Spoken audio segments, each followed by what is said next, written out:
Voters get to decide whether to hold a statewide constitutional convention every 20 years.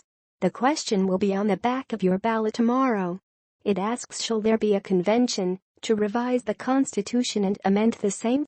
A yes vote votes in favor of a constitutional convention. A no vote votes against a constitutional convention. Majority rules. If the no votes win, this won't be on the ballot again for 20 years. If the yes votes win, the constitutional convention process starts. Voters would choose delegates to the convention next November, 204 people total, who would meet at the convention starting in April of 2019. That group would come up with proposals to change the state constitution, but voters have the ultimate say.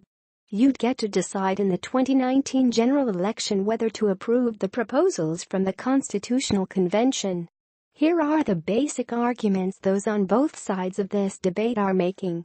We believe it's a waste of money.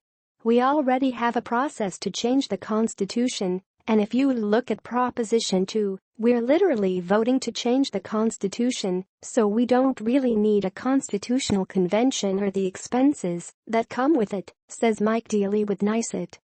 There are things that we need to talk about in this state.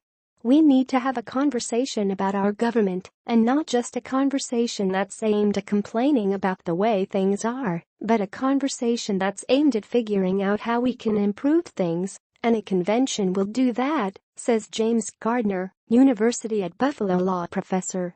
There are two other proposals on the back of your ballot tomorrow.